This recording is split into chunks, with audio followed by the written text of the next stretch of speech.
মালদা, হুগলি, ধূপগুড়ির পর এবার কোচবিহার। ফের আত্মহত্যা এক আলু চাষির।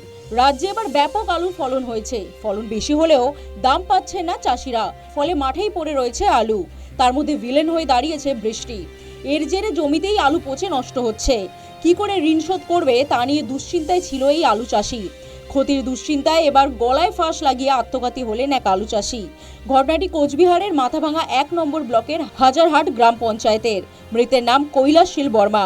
ঘটনায় শোকের ছায়া এলাকায়। ও তো অনেক ঋণের জড়িত, আলু বেচছে না, এখন আলু নিয়ে আর ঋণ হচ্ছে, আলু তো তুলতে পারে নাই, আলু তো পচে গেছে মাঠে, 2-2.5 বিঘা আলু। এই মানসিক টেনশন, ঋণের জড়িত, যার জন্য মানে এইটা মানসিক ইয়ে থেকে পারে নাই।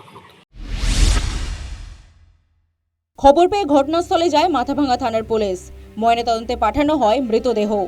আলু চাষির আত্মহত্যার ঘটনা এই প্রথম নয়। কয়েকদিন আগেও এই ঘটনা ঘটেছে রাজ্যে। সম্প্রতি রাজ্যে নির্বাচনী প্রচারে এসে উদ্বেগ প্রকাশ করেছিলেন প্রধানমন্ত্রী নরেন্দ্র মোদী। রাজ্যে কৃষকরা, বিশেষ করে আলু চাষিদের অর্থনৈতিকভাবে দুরবস্থার মধ্যে রয়েছে বলে দাবি করেছিলেন নরেন্দ্র মোদী। রাজ্য সরকারের উদাসীনতার জন্য আলু চাষিদের এই অবস্থা বলে মমতাকে কাঠগড়ায় দাঁড় করিয়েছেন মোদী।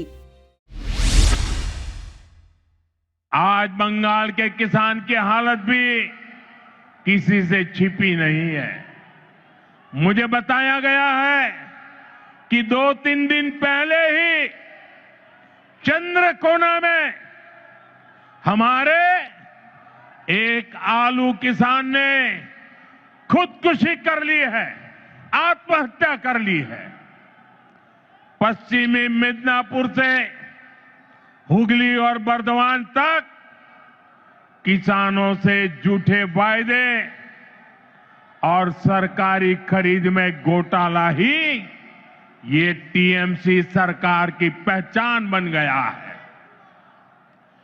टीएमसी के कट, कमीशन और करप्शन के कारण